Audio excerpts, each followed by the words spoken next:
beaucoup de personnes, tout d'un coup, se sont mis à ironiser sur le nombre de virologues spontanés qu'il y avait sur les réseaux sociaux, en disant, mais voilà, taisez-vous, vous ne savez pas de quoi vous parlez. Et moi, je me suis dit l'inverse. Je me suis dit, au contraire, c'est une richesse. Je crois beaucoup à la combinaison de l'expertise de très grande qualité avec l'expertise profane. Et moi, en tant qu'anthropologue, mon travail, c'est de mettre en lien. Pour pouvoir gagner un marathon, il faut une intelligence stratégique de la gestion de son propre corps, connaître ses limites. Quand tout d'un coup, on tape une défaillance, ça, vous voyez, ça prend une intelligence prodigieuse, mais qui n'est pas l'intelligence d'un professeur d'université. C'est autre chose. Les mathématiques, c'est magnifique. Mais c'est de l'abstrait, c'est-à-dire qu'aucune réalité humaine n'est réductible aux mathématiques. Bonjour à toutes, bonjour à tous. Physis Philosophie, Atelier.ch sont heureux de vous retrouver une semaine après notre anatomie d'un désastre du 25 avril 2020 avec l'anthropologue de la santé, Jean-Dominique Michel. Bonjour Jean-Dominique. Bonjour Michel. Notre entretien de la semaine passée est visiblement venu combler un gros manque de compréhension, de clarté, d'honnêteté aussi dans le moment qu'on appelait sidérant, énigmatique et inquiétant que nous vivons avec le Covid-19. Vous l'avez peut-être vu, notre vidéo, que vous trouvez en lien sur nos divers sites et sur le blog de Jean-Dominique Michel, a généré des dizaines de milliers de likes, de partages, de commentaires et autres courriels. Diffusion telle qu'on en est aujourd'hui à environ 2 millions de vues et qu'un sous-titrage en anglais et d'autres sont demandés sur la vidéo. Mon cher Jean-Dominique Michel, on dirait que notre entretien de la semaine passée est quasi aussi viral que le virus, le méchant virus lui-même. Bah oui, semble-t-il, j'en suis le premier surpris, parce que c'est vrai que jusqu'à peu, mes analyses intéressaient quelques dizaines, quelques centaines de personnes dans des cercles assez restreints, avec une qualité d'échange, notamment avec le monde médical et politique de qualité, je dois dire, parce qu'il y a de l'ouverture d'esprit par rapport à ce que nous pouvons apporter. Je suis donc le premier surpris, mais aussi heureux quelque part d'une telle résonance, parce que ça reflète ce que beaucoup de gens m'ont dit dans les messages qu'ils m'ont envoyés, c'est cette appétence d'intelligibilité, de sens, dont on sait par ailleurs aujourd'hui que c'est vraiment très important pour préserver sa santé dans des moments particulièrement difficiles ou chaotiques, c'est-à-dire difficiles à comprendre ou à lire. Nous revoilà donc aujourd'hui pour une nouvelle discussion, une tonalité légèrement différente de la première. Après l'autopsie ou déconstruction de la crise, l'heure est de penser à la reconstruction.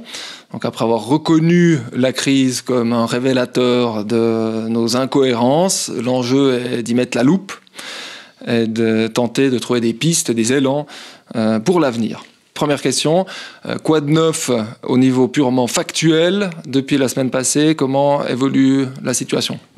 Alors elle évolue bien, on doit dire que dans tous les pays, vous savez qu'il y a un petit peu deux théories. Une, c'est que les épidémies suivent à peu près systématiquement une courbe en cloche. Donc il y a une progression très inquiétante au début parce que ça monte en flèche. Ça atteint un plateau et ça redécroît rapidement de l'autre côté. Et d'après un certain nombre de modélisations, notamment celle que le professeur Raoult a mentionné récemment venant de Singapour, on voit que dans tous les pays, quelles que soient les réponses adoptées, on est dans cette décroissance rapide, ce qui laisse évidemment espérer qu'on puisse même mettre cette épidémie derrière nous définitivement dans quelques semaines. Maintenant, il faut être très prudent, notamment parce que les stratégies de confinement exposent à un risque de deuxième vague ou de réplique. Donc, il va y avoir forcément une certaine prudence dans les réponses sanitaires et politiques. Mais donc, c'est en soi une très bonne nouvelle. Et puis, la deuxième, c'est qu'on commence à avoir aussi du recul sur les politiques qui ont été prises dans les différents pays. Et alors qu'on nous a fait croire en Occident que celle que nous avions choisie était la meilleure ou la seule, effectivement, en contrastant avec d'autres pays et d'autres réponses, on voit qu'on n'a pas, et de loin, les meilleurs résultats. On a même les pires pour parler français. Et puis alors des éléments peut-être dissonants qui viennent dans notre champ de vision, comme le fait que l'OMS s'est senti obligé de répéter il y a 3 jours que le confinement n'avait jamais fait partie. Moi, je l'avais dit il y a 1 mois et demi, j'étais passé pour quelqu'un de très provocateur. Je l'ai répété la semaine passée, ça a provoqué des réactions, mais le confinement n'a jamais fait partie des recommandations sanitaires face à une épidémie. Évidemment que c'est un moindre mal dès lors qu'on manque de tout, c'est-à-dire on régresse au 19e siècle, selon une image bien connue, mais même les études qu'on a sur les épidémies de choléra au 19e montrent que le confinement n'est pas une bonne réponse. Donc ça vient évidemment complexifier les choses. C'est vrai que tout le monde a adhéré à la narration qui était celle des autorités. Il y a un tel risque d'engorgement des services et pour les personnes âgées qu'il faut tous jouer notre rôle en acceptant d'être confinés. C'est ça qui va permettre à l'épidémie de passer. On y a tous cru, on y a tous adhéré. Il y avait des bonnes raisons de dire ça. Donc, de nouveau, moi, je ne suis pas dans la critique systématique. Mais aujourd'hui, avec 1 mois et demi, 2 mois de recul, on s'aperçoit que c'est beaucoup plus compliqué que ça. Et donc, les gens se posent des questions. Et c'est là où je suis heureux de pouvoir, à partir de mon propre champ de compétences scientifiques, apporter un certain nombre d'éclairages. Il y a eu deux vecteurs, ou plutôt fondements, de la perception erronée. Le premier, on l'a évoqué la dernière fois, ce sont les projections du professeur Ferguson en Angleterre, qui, de nouveau, sont rien moins que délirantes. Mais à chaque épidémie dans le passé qui s'est éteinte très vite, il avait aussi prédit des millions de morts. Son étude n'a jamais été publiée dans la littérature scientifique. Vous savez que par rapport au préprint, on dit beaucoup, oui, mais ça n'a pas été validé par un comité de pairs. Les productions délirantes du professeur Ferguson n'ont jamais fait l'objet de cette validation par les pairs. Donc évidemment, tout le monde est parti en vrille. C'est une apocalypse, alors que tout indiquait déjà à l'époque que ça n'était pas le cas. Et qui a fait aussi qu'on n'ait pas pu comparer la maladie à la grippe. Oui, exactement. Par exemple, en termes d'ordre de grandeur, de nouveau. Et puis l'autre élément de distorsion, c'est qu'on a tous eu ces images terrifiantes venant d'Italie, mais qui, dans certaines régions et pas d'autres, était vraiment le produit d'une conjonction de facteurs. Alors, je fais juste une toute petite incise. En théorie des catastrophes, on repère qu'il y a un peu 2 cas de figure. Le premier, c'est il y a un cataclysme que vous ne pouviez pas anticiper, vous êtes sur la plage, un tsunami arrive, mal barré, il n'y a pas de réponse. On subit. Et puis l'autre, la théorie de Morphy, qui est beaucoup utilisée dans l'aviation pour comprendre comment se produisent les crashs, c'est qu'il y a rarement une cause unique, il y a une accumulation de causes qui chacune est d'une gravité telle qu'il ne peut pas provoquer de conséquences nocives, mais quand on les accumule, ça arrive à une déflagration. Et en l'occurrence, entre la mixité intergénérationnelle en Italie, la population très âgée, la réduction drastique du nombre de lits dans les services de soins intensifs, et le fait que les gens, dès qu'ils étaient malades, Covid ou non, se sont précipités à l'hôpital, en fait, ce que l'observation nous montre, c'est qu'en Italie, le Covid a beaucoup été une maladie nosocomiale, c'est-à-dire une maladie que les gens ont attrapée à l'hôpital. Peut-être qu'ils avaient un autre grippette, des symptômes, zut, j'ai peut-être le Covid, je me précipite à l'hôpital, tout le monde se retrouve à l'hôpital. Et donc, il y a eu vraiment un effet de déflagration de la situation italienne qui n'a pas eu d'équivalent ailleurs. Et en France, par exemple, on observe que oui, il y a eu une surcharge, comme ici, temporaire dans certains services d'urgence, mais qu'il y a beaucoup de services d'urgence dans beaucoup de régions qui n'ont jamais connu la moindre surcharge, alors que dans le même temps, on arrêtait toutes les activités médicales. Et on sait aujourd'hui qu'il y a une surmortalité d'autres pathologies, notamment les accidents cardiaques, parce que les gens, au premier signe, n'allaient pas à l'hôpital où ils pensaient ne pas pouvoir être traités. Donc vous voyez, il y a beaucoup de phénomènes comme ça chaotiques, mais qui, à mon avis, expliquent cette situation particulière de l'Italie, de l'Espagne et de la France dans certaines régions et qui, du coup, a beaucoup nourri l'imaginaire anxieux collectif. Oui, merci pour cette précision. Seconde question, reprise de la semaine passée, on nous l'a réclamé à nouveau, vous ne m'avez pas répondu. Comment se fait-il que de nombreuses personnes âgées affirment ne pas craindre le virus et même préférer vivre, voire mourir avec lui plutôt que de se retrouver à l'écart du monde et de leurs proches, et que de nombreux jeunes, sinon la plupart, ne peuvent absolument pas entendre ça? L'essentiel de la mortalité s'est produite pour la population qui était en toute fin d'espérance de vie.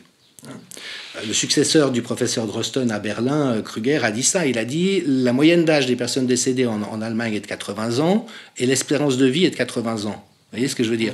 Donc dans le pire des cas, cette épidémie, mais comme l'aurait fait une épidémie d'influenza, rabote quelques semaines d'espérance de vie en tout bout de course.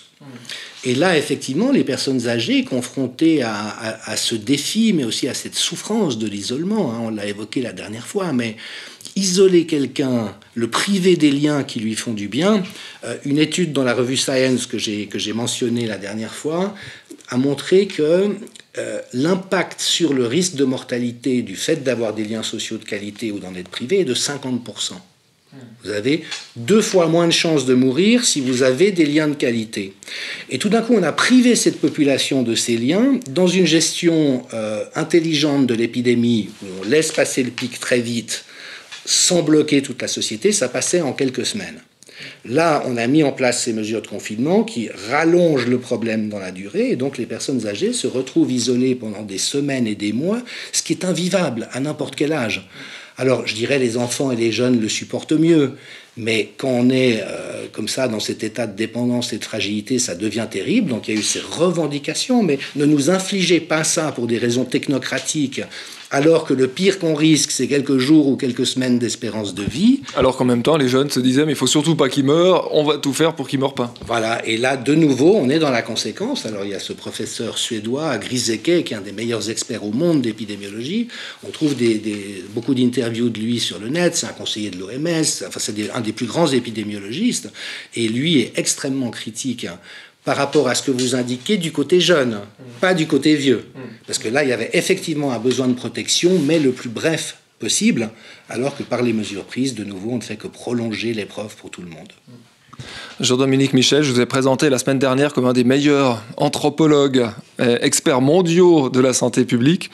Ceci parce que depuis le 18 mars dernier, votre premier article sur le sujet, Covid-19 fin de partie, votre diagnostic et vos projections rassurants pour nous tous, estimé scandaleux par la plupart parce qu'allant à l'encontre de la tendance ou du tunnel politico-journalistique, ce sont les unes après les autres avérées tout à fait correctes, confirmées comme un puzzle qui se construit.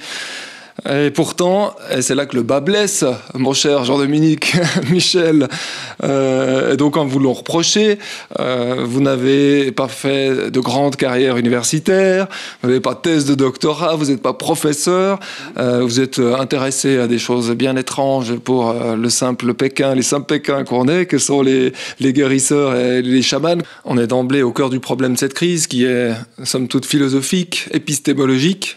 On va dire c'est la question de l'expertise, peut-être, le grand problème. Comment caractériser l'expertise ? En quoi l'expertise est aujourd'hui problématique ? Alors, c'est quoi un scientifique ? C'est quelqu'un avec une blouse blanche et des éprouvettes. Moi, je suis un scientifique de la connaissance, je suis un scientifique de l'espèce humaine. De nouveau, je relève le défi avec n'importe qui sur ces sujets-là. Mais là, on voit bien qu'il y a une espèce de caricature qui est très éloignée de la réalité de terrain et qui permet d'être dans ces anathèmes visant à disqualifier une expertise. On m'a traité de pseudo-anthropologue de la santé. Ça m'amuse, ça fait 30 ans que c'est mon métier. C'est comme si vous disiez à votre concierge, vous êtes une pseudo-concierge, ou à la caissière, vous êtes une pseudo-caissière. Enfin, vous voyez, c'est quand même intéressant. Enfin, moi, tout m'intéresse, donc ça m'intéresse beaucoup plus que ça me navre. Mais donc, je vois que on est en fait dans une période, et ça, à votre point de vue de philosophe, m'intéresserait aussi. On pourrait aussi demander à des gens qui font de la psychologie sociale. Comment se fait-il que les gens qui sont tout en haut comme Raoult, on les dégomme en disant il ne sait pas de quoi il parle. De nouveau, Roger Federer n'a rien compris au tennis. Bon, ok, c'est un concept. Les gens qui, comme moi, n'ont pas de pédigré, enfin, j'en ai quand même un, mais vous voyez ce que je veux dire, pas de cet ordre, c'est-à-dire que je ne suis pas dans les revues scientifiques, j'ai préféré créer des dispositifs en santé, travailler avec les gens pour voir où est-ce qu'on pouvait créer des réponses qui soient meilleures. C'est une option, bien sûr. Mais vous savez, on sait que toute l'intelligence humaine s'est développée dans une boucle entre le cerveau et la main. C'est parce qu'on est devenu capable d'être aussi précis au niveau des mains que des pans entiers de notre cerveau se sont développés. Donc pour moi, l'articulation entre la pratique et la connaissance, et je vois par exemple que dans les meilleurs infectiologues qui parlent aujourd'hui, je pense au professeur Perron, au professeur Raoult, ce sont des gens qui continuent à pratiquer. Ceux qui ont vraiment posé problème aujourd'hui, ce sont les médecins qui ne pratiquent plus la médecine depuis 10 ou 20 ans, parce qu'ils sont dans des comités d'experts, parce qu'ils sont à l'État, ils sont devenus fonctionnaires, ils sont éthiciens, ils voient plus de gens. Et moi, je pense que cette connexion avec le terrain est ce qui met à l'abri de partir dans des élucubrations délirantes. Et donc aujourd'hui, je me pose la question, parce qu'on dégomme les grands, on dégomme les atypiques comme moi qui souvent ont quelque chose à dire, et puis alors il reste quoi ? Il reste le consensus mou des gens qui au fond ne pensent pas beaucoup, Parce que, et j'en terminerai avec ça, dans la formation aujourd'hui des scientifiques, il n'y a pas de philosophie, il n'y a pas d'épistémologie, donc on n'apprend pas à réfléchir à ce qu'on fait. Je vais être un peu cruel en disant ça, mais bon, des fois j'aime aussi me lâcher un peu. Vous voyez, c'est comme quand à l'école primaire, on vous apprend qu'il faut colorier puis pas dépasser du trait. Et puis c'est ça qu'il faut faire. Puis tout d'un coup, quelqu'un dépasse du trait. Maîtresse, maîtresse, il a dépassé du trait. Et aujourd'hui, malheureusement, la recherche scientifique est beaucoup devenue comme ça. C'est-à-dire qu'il y a une méthodologie qui en elle-même est très intéressante, evidence-based medicine, qui est imprégnée de statistiques, ce qui pose déjà un problème, parce que le seul corps humain qui soit justifiable de statistiques, c'est le cadavre. Quand vous n'avez plus de vie, vous pouvez tout modéliser sans avoir la moindre surprise. Quand c'est vivant, ça échappe aux statistiques. D'accord ? Et donc vous avez cette méthodologie qui est somptueuse, dans laquelle les gens se sont formés, mais sans savoir qu'il y en avait d'autres, et sans réfléchir à, si je veux faire un coloriage, ne pas dépasser, c'est bien, mais si je veux faire du cubisme ou de l'art abstrait, il faut que je dépasse. Et là, on est dans cette situation épistémologique compliquée, où on voit que les scientifiques et les médecins eux-mêmes sont très mal outillés. Le grand public ne l'est pas plus, parce qu'il n'y a pas eu de cours de philosophie ou d'épistémologie des sciences dans le cursus habituel, et donc une espèce de déshérence d'une construction intelligente, de nouveau, sauf dans les échanges avec les tout bons. Donc là, c'est pas pour me mettre en valeur, mais je reçois des propositions de la part de très grandes universités disant « Génial, venez nous aider à réfléchir à », mais la direction de la santé à Genève ou l'Office fédéral de la santé publique ne sont pas dans cette agilité qui est ce dont on aurait eu besoin pour pouvoir bien répondre à l'épidémie. Vous avez parlé la semaine passée des geeks qui construisaient des mondes spéculatifs virtuels, et c'est ces personnes-là qu'on écoute. Ah oui, et le professeur Ferguson en est un très bon exemple. Donc de nouveau, c'est des modélisations extrêmement complexes. Elles font appel au calcul intégral. Enfin, c'est vraiment des bidules mathématiques. Alors, les mathématiques, c'est magnifique, mais c'est de l'abstrait. C'est-à-dire qu'aucune réalité humaine n'est réductible aux mathématiques. Vous voyez ce que je veux dire ? Alors, vous choisirez de garder au montage ou pas. Je me permets de faire une petite incise. Allez-y. Pour distinguer entre ce qui est compliqué de ce qui est complexe. Ce qui est compliqué, c'est ce qui contient beaucoup d'informations, mais qu'on peut épuiser. Vous prenez un avion de ligne, c'est très compliqué. Il y a beaucoup d'informations dans un avion de ligne. Il faut toutes les composantes. Et puis, une fois qu'on a tout assemblé, comment on fait marcher l'engin ? Un vélo à côté, c'est simple. D'accord ? Mais on peut épuiser à un moment donné la complication. Et ça, c'est ce que la démarche scientifique, mathématique, statistique permet de faire. Le complexe, ce sont des phénomènes du vivant qui ne sont pas réductibles, qui ne sont jamais réductibles, parce qu'il y a toujours une part qui nous échappe. Cette part d'incertitude, dont Edgar Morin parle beaucoup. Et les phénomènes complexes ne sont pas justiciables entièrement d'une approche compliquée. Ça ne veut pas dire que les statistiques en santé ne sont pas utiles, elles le sont. Mais c'est comme un match de tennis, si vous voulez. Vous avez beau savoir que un est numéro 1 et l'autre numéro 10, vous avez beau voir les statistiques de 7 en 7, ok, il a tel succès avec ça. Ça ne peut rien prédire du set suivant. Et en fait, nous sommes aujourd'hui, en matière de santé, mais dans plein d'autres domaines, bien sûr, de nos sociétés, dans des configurations complexes, et pour lesquelles cette pensée très en silo, très réductrice, très aplatissante, n'est pas d'utilité. Et les modélisations dont vous parlez, elles font partie d'un monde compliqué à l'extrême, virtualisé, mais qui n'a pas de contact avec le réel. Et là, on est dans ces risques, et c'est pour ça que je trouve que dans les comités d'experts, il faudrait qu'il y ait une majorité de praticiens, de gens qui sont sur le terrain, qui savent. Vous voyez, au début, je vous donne juste un exemple, et j'en resterai avec ça. On nous a dit, mais puisqu'on n'a pas d'immunité, on va tous tomber malades. Des virologues nous ont dit, c'est une aberration, ça n'a jamais existé. Même les plus tueuses des épidémies du passé, aucune n'a conduit tout le monde à être malade. Voyez, donc on voit maintenant des mois plus tard que non, et que d'ailleurs beaucoup de gens infectés ne le remarquent même pas, ce qui est quand même une singularité du Covid. Quand vous avez l'influenza, a priori, vous le sentez. Quand vous avez le Covid, vous ne pouvez même pas vous en rendre compte. Donc ils disent comme ça des énormités. C'est là où moi j'ai une petite plus-value. C'est que j'ai suffisamment de cordes à mon arc pour pouvoir repérer les failles. Voyez ? Mais si on ne donne que la parole à des gens comme ça, et alors il y a un bon terrain d'exercice, mais il ne donnera pas la réponse définitive, c'est Qu'est-ce qui va arriver maintenant? Vous savez que des gens comme le professeur Raoult et bien d'autres, le prédécesseur de Drosten, Krüger à Berlin et d'autres, disent c'est bon, c'est derrière nous. Toutes les épidémies disparaissent à un moment donné, celle-là est en train de disparaître, il n'y a pas de souci à se faire. Et puis vous avez l'EPFL qui vient de faire une modélisation, mais alors elle aussi complètement terrifiante, comme quoi on va tous mourir pendant des décennies à cause de ce truc-là, tellement ça va être violent. Bon, ben, j'ai envie de dire, on prend rendez-vous dans une année et puis on voit ce qui s'est passé. Évidemment que j'espère que c'est les gens de terrain qui ont raison. En même temps, on ne sait pas, je suis sûr que ça ne sera pas aussi délirant que ce que les PFL nous présentent, parce que c'est de nouveau complètement abracadabrantesque. Donc il faut vraiment ne pas connaître le virus tel qu'il agit dans une population pour arriver à ça. Mais en même temps, on peut aussi avoir des mauvaises surprises, et c'est là où autant il me tient à cœur de donner des éléments de compréhension qui permettent de relativiser les choses, ou plutôt de les mettre en perspective. C'est pas tellement relativiser, c'est de les mettre en perspective. Autant j'espère qu'on me donnera le crédit d'être toujours assez prudent, parce que effectivement, on est dans de l'incertain. Qu'est-ce qui fait que la pensée en silo, comme vous l'appelez, prédomine en situation de peur? Vous savez, Jean d'Ormesson, avant de passer l'arme à gauche, avait écrit un livre, l'avant-dernier, je crois, qui s'appelait Les Égarés, où il disait « Nous sommes tous des égarés en ce bas monde. Aucun d'entre nous n'a choisi de naître, on n'a pas choisi la tête qu'on a, on n'a pas choisi la famille dans laquelle on arrive, on n'a pas choisi le pays et l'époque à laquelle on vit, et donc on débarque dans ce monde, qui est quand même, disait-il, un jardin de roses et une vallée de larmes. » C'est-à-dire qu'il y a beaucoup de souffrance dans la vie de chacun. La vie n'épargne personne. Et donc on est tous un peu comme des malheureux sur un bout de rocher. Alors Dieu merci, il y a suffisamment de bonnes choses dans la vie pour qu'on trouve, on soit encouragé à aller de l'avant tant bien que mal, mais avec quelque chose de très inconfortable dans la condition humaine. Et ça, je trouve qu'on voit tout un ensemble de personnes qui ont refermé le couvercle en disant mais peut-être qu'il y a un calcul intelligent, je ne sais pas, à la base, qui est de dire on ne saura jamais, donc à quoi bon se poser des questions? La question, c'est comment gagner sa vie, payer ses impôts, être un bon citoyen, et puis surtout ne pas réfléchir à quoi que ce soit d'autre.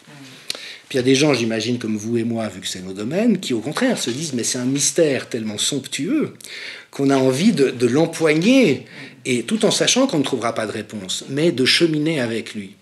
Et donc, je trouve qu'il y a vraiment une relation à l'angoisse existentielle en amont de ce que vous indiquez. Et de ce point de vue-là, malheureusement, les disciplines techniques sont très rassurantes. Parce que quand vous êtes comptable, et j'ai un immense respect pour les comptables, ça joue au centime près ou ça joue pas. C'est pas complexe. Ça peut être compliqué, mais c'est pas complexe. Et la démarche telle que la science en est venue à la pratiquer, mais qui, à mon avis, pose beaucoup de problèmes, parce que ça a généré beaucoup plus de pseudo-science que de compréhension scientifique, c'est des choses où on peut être statistiquement sûr, même si c'est faux. Même si la fourchette est très large. Ou même si, in fine, c'est faux. Vous savez, moi, un des adages qui m'a marqué très tôt dans ma carrière, c'est « les experts sont des gens qui délaissent les petites erreurs au profit des grandes ». C'est-à-dire qu'ils sont juste dans la petite virgule, ils ne laisseront pas passer une petite virgule, mais ils sont tellement dans la petite virgule qu'ils ne voient plus la vision d'ensemble et donc ils commettent des très grosses erreurs. Et vous savez comme moi que sur le plan politique, militaire, industriel, les plus grandes catastrophes des sociétés qui ont cessé d'exister du jour au lendemain, c'est parce qu'il y avait des experts très compétents qui ont fait des recommandations très sensées de leur point de vue, mais parce qu'ils avaient perdu la vision d'ensemble. Et là, de nouveau, on le voit, quand des virologues nous disent « tout le monde va tomber malade », vous voyez, ils délaissent les petites erreurs au profit des grandes. Et alors, peut-être pour rapercher avec la question de l'expertise, moi, une des choses qui me passionne depuis des années, c'est la valeur de l'expertise profane. Et je dis depuis le début, beaucoup de personnes, tout d'un coup, se sont mis à ironiser sur le nombre de virologues spontanés qu'il y avait sur les réseaux sociaux, en disant, mais voilà, taisez-vous, vous ne savez pas de quoi vous parlez. Et moi, je me suis dit l'inverse. Je me suis dit, au contraire, c'est une richesse. Les gens vont se documenter, ils vont chercher à comprendre par eux-mêmes. Et je trouve qu'il y a beaucoup de mépris de la part des classes savantes pour les gens qui ne sont pas savants. Mais parfois, les bonnes intuitions et les bonnes réponses, c'est les gens qui ne sont pas savants qui les ont. Et moi, en tant qu'anthropologue, mon travail, c'est de mettre en lien. C'est pour ça aussi que ça a une efficacité in fine, parce que ceux qui sont dans la vision tunnel, alors ils peuvent dire, oui, non, il n'y a pas de deuxième réinfection comme on l'a cru en Corée. Génial, c'est leur boulot, et j'ai beaucoup d'admiration pour ces gens, ils font un travail magnifique. Moi, ce n'est pas mon intelligence, C'est pas ma configuration de caractère, par contre, c'est complémentaire. Voilà. Et de ce point de vue-là, j'en termine par ça, ce qu'on observe, c'est que les gens qu'on méprise, parce qu'on les considère comme pas intelligents, ont souvent des perceptions de bon sens, et même d'intelligence des choses. Alors, on le sait, par exemple, il y a des groupes d'expertise profanes dans les hôpitaux, par exemple. Le principe est le suivant.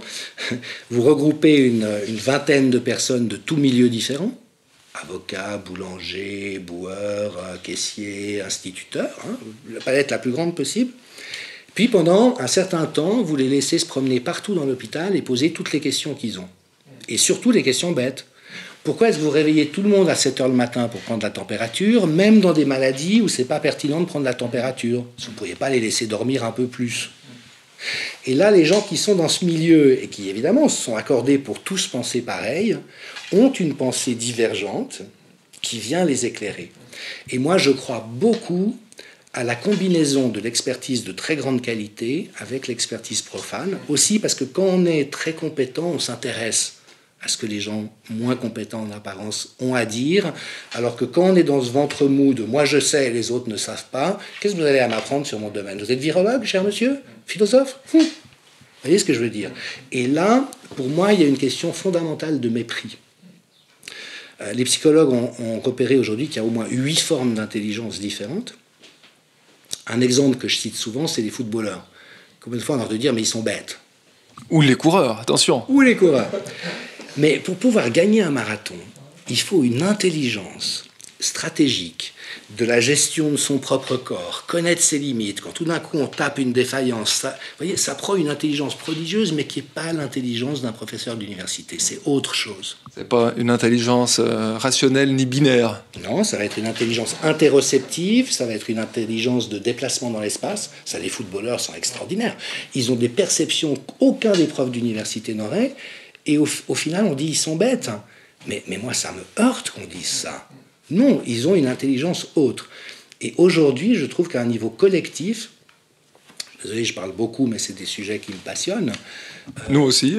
Je trouve qu'on est dans une disqualification terrifiante, où on dit finalement à la moitié de la population, vous ne valez rien, vous ne servez à rien, vous coûtez cher et vous n'avez rien à apporter. Et ça, c'est la négation d'humanité. Parce que le propre d'une tribu, c'est que chacun a sa place. Il y a les jeunes, il y a les vieux, il y a les hommes, il y a les femmes, il y a les courageux, il y a les timides, il y a les intelligents intellectuels, il y a les intelligents manuels, et chacun a sa place, c'est inconditionnel. Et aujourd'hui, on est, je trouve, dans une déstructuration sociétale terrible, qui est qu'on adresse ce message aux gens, voyez. Donc ça, plein de gens qui se dévalorisent, et c'est souvent les gens de qualité qui se dévalorisent. Et les autres qui se survalorisent. Exactement, et qui du coup, moi je sais. Comment osez-vous dire ça? Honte à vous qui osez dire que l'ordre de grandeur est le même que l'influenza. Je suis désolé, l'ordre de grandeur est le même que l'influenza. Ça fait plaisir aux gens, je peux éventuellement dire l'inverse, mais enfin voilà, je suis à un âge où on ne cherche plus tellement à faire plaisir aux autres, mais à avoir une ligne d'intelligence par rapport à ce qu'on sait faire, et c'est ce qu'à mon modeste niveau, j'essaye de faire. Donc c'est ce qui s'est passé un peu dans cette crise. On a écouté quelques personnes on a écouté, le monde politique a écouté quelques personnes. Le monde politique, si on va un peu plus loin, donc là c'est d'abord des personnes et d'autres personnes, la task force est autour. Il y a toute une bureaucratie, toute une méthodologie, tout un système qui pose lui aussi problème.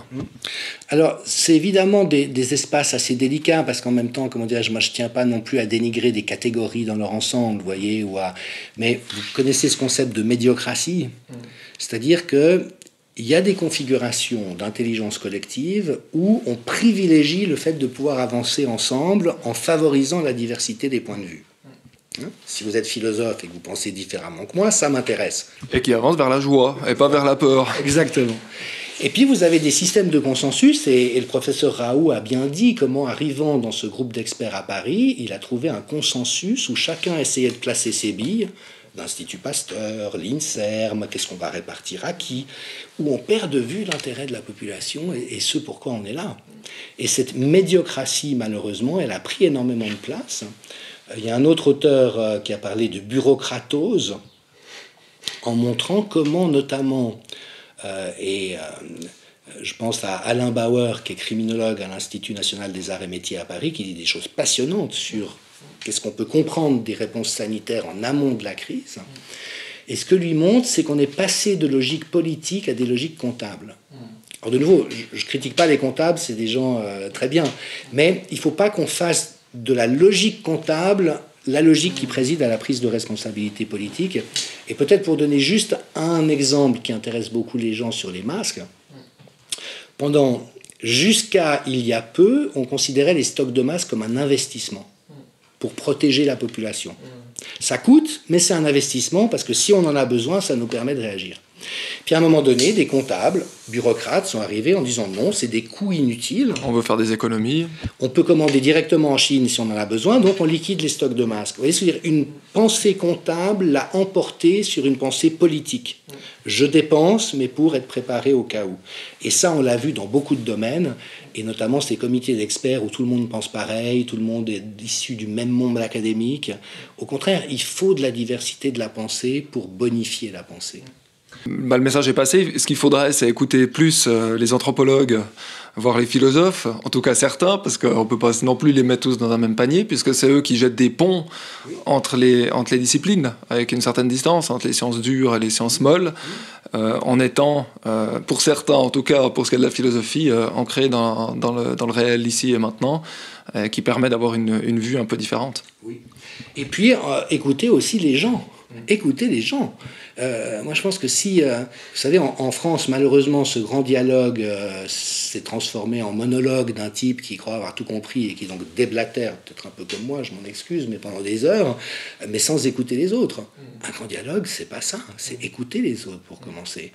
Et dans ces cercles, alors tant mieux si on met des philosophes et des anthropologues, mais il faut qu'on mette des cliniciens, des statisticiens, des gens en santé publique, des psychologues, vous voyez, voilà, et puis des gens communs des mortels qui vont venir dire, mais attendez, là, peut-être vous êtes juste sur la virgule, mais la vision d'ensemble, moi j'ai pas l'impression que, puis qu'on soit ouvert à ça, à cette ouverture à l'autre qui permet d'ensemencer la réflexion individuelle et collective.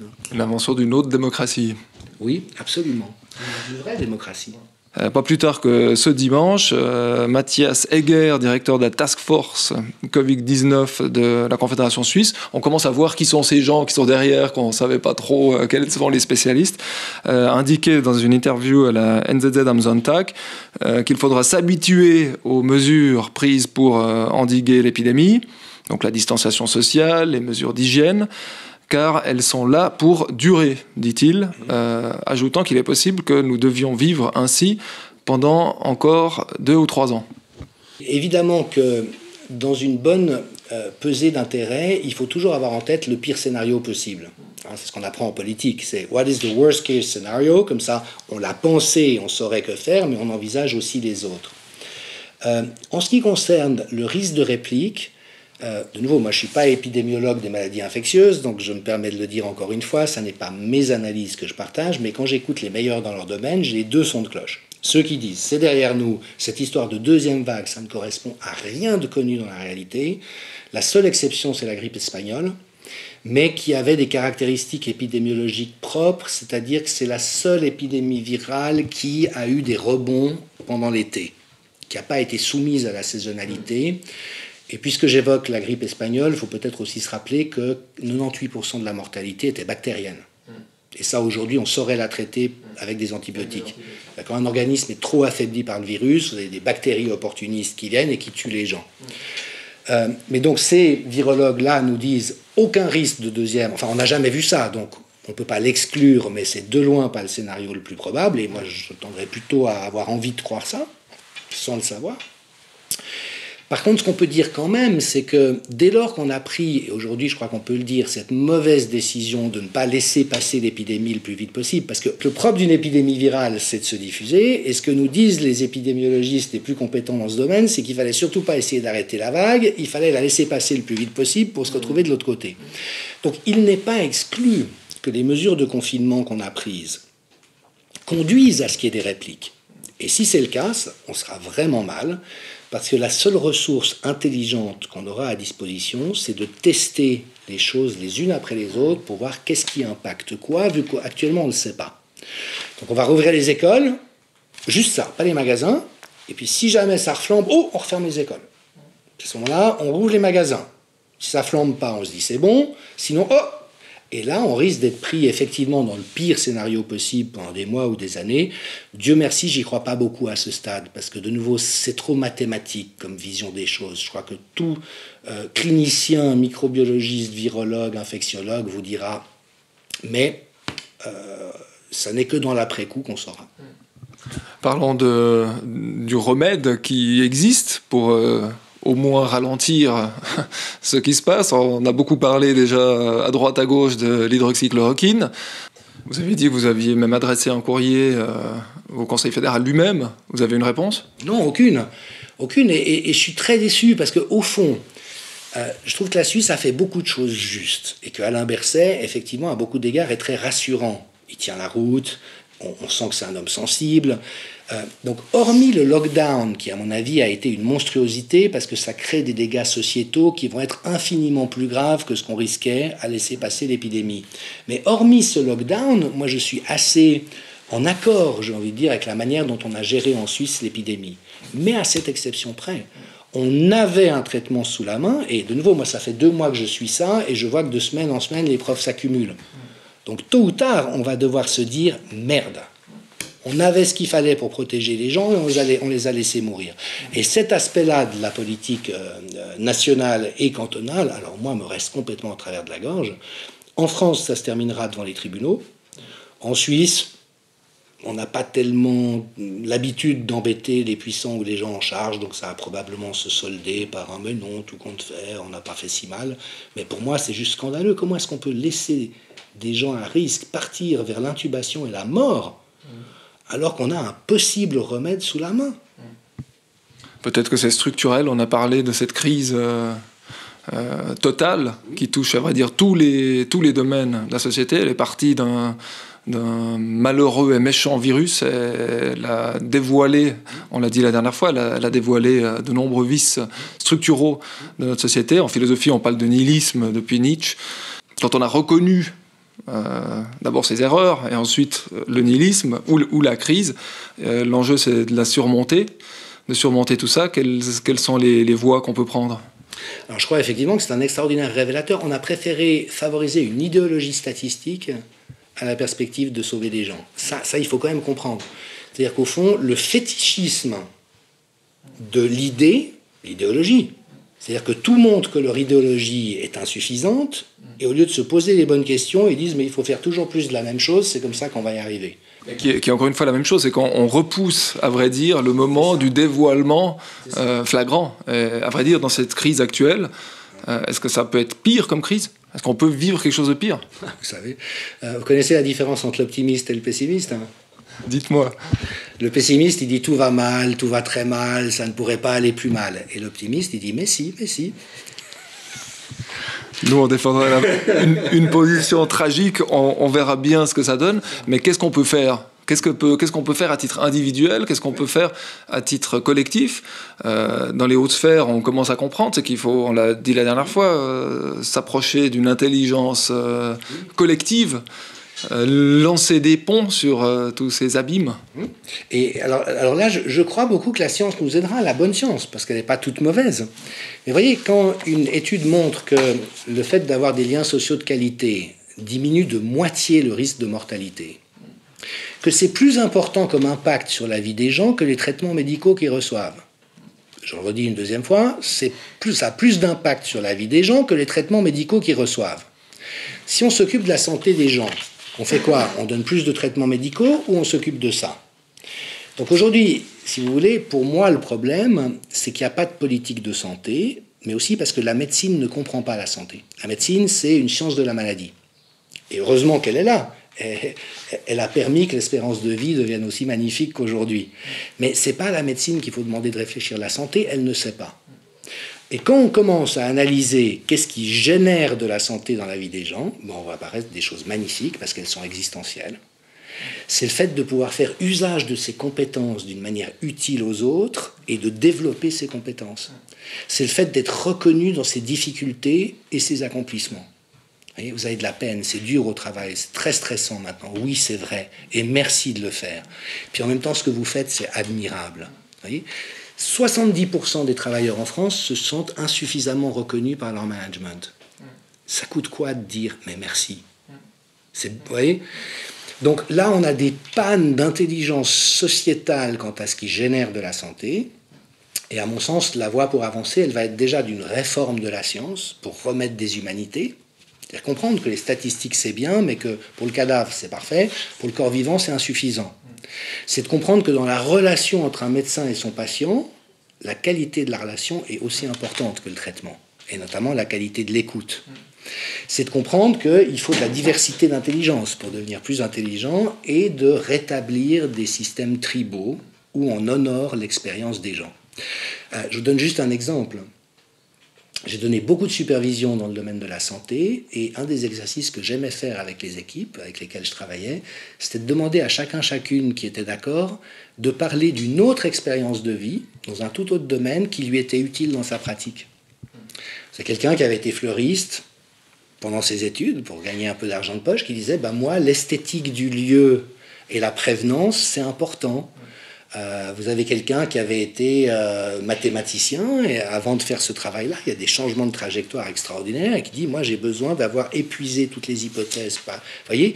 Et tout d'un coup ça permet de mettre en lien cette richesse. C'est pas en étant dans le même milieu à faire la même chose toute sa vie qu'on développe une compétence intelligente, c'est en ayant une base de rigueur intellectuelle et tout ce qu'une discipline peut apporter, mais dans ce métissage avec d'autres choses. Et puis comment transmettre ce message dans les hautes sphères organisatrices, politiques ? Je crois que c'est une question de génération, hein, et on a encore un système scolaire qui repose à l'excès sur le fait de faire juste ou de faire faux, sans valoriser le fait que le seul moyen d'arriver au juste, c'est de faire faux. Et surtout si on pense à ces jeunes qui ont extrêmement peur de faire faux en refusant que les personnes âgées vivent leur vie, finissent leur vie comme ils l'entendent. C'est ça.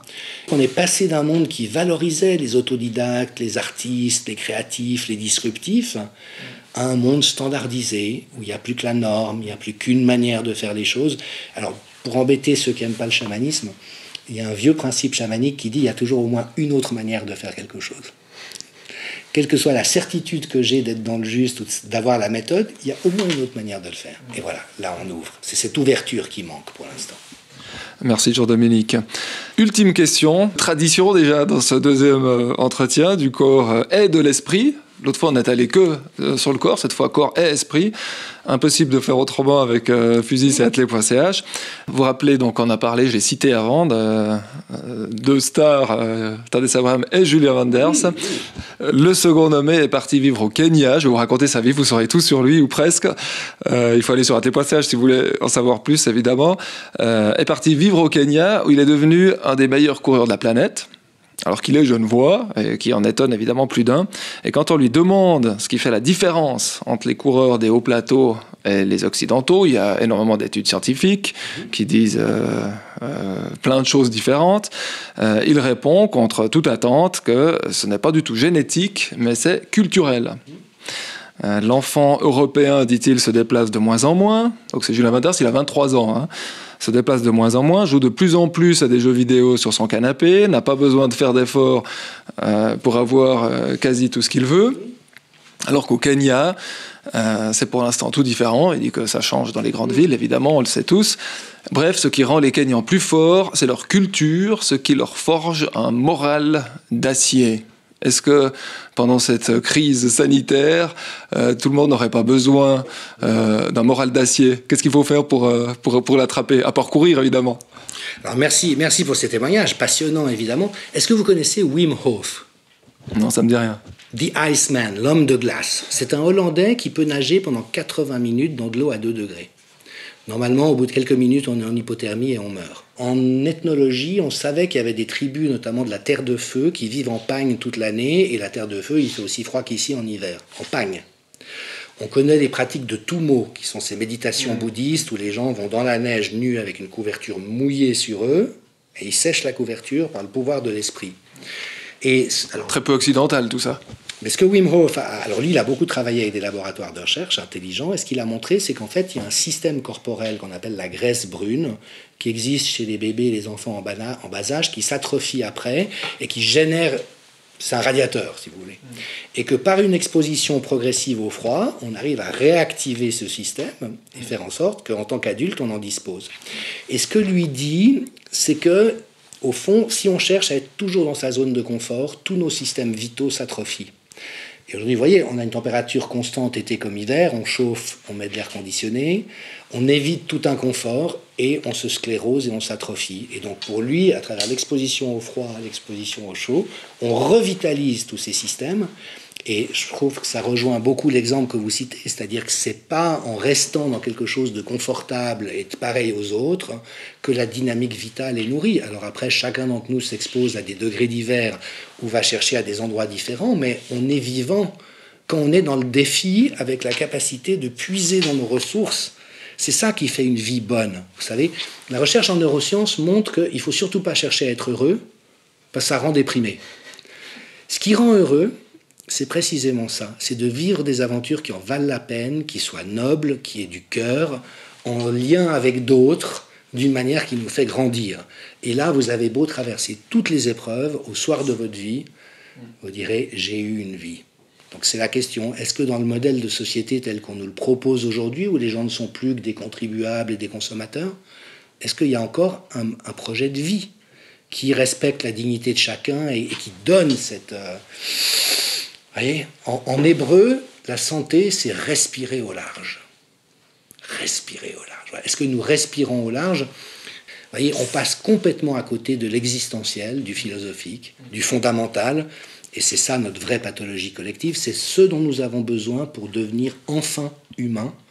Je ne crois pas qu'il y ait aucune société récente qui ait été humaine dans tout le sens du terme. C'est peut-être voilà, l'aventure qui nous est proposée avec le risque qu'on n'y arrive pas et qu'on végète dans des réalités comme celles qu'on observe aujourd'hui. Alors, tout le monde va se réjouir de respirer le grand air quand tout ça sera derrière. Merci beaucoup Jean-Dominique Michel. Ça nous a été un grand plaisir, un grand soulagement de vous entendre élargir le débat, parce que c'est quand même de ça qu'il s'agit, de permettre à chacun de mieux comprendre, de convoquer des intelligences plurielles, pour mieux comprendre ce qui se passe et cheminer plein d'espoir, on peut le dire, et c'est quand même ça qui fait vivre, vers un monde plus intelligent et plus humain, comme on vient de le dire. Continuez à nous suivre sur atelier.ch et sur fusis.ch, contre la peur, vers la compréhension, la sensibilité, la santé et la joie. Bonne suite à vous. Hashtag, on va quand même le refaire. Hashtag obéissons mais osons penser.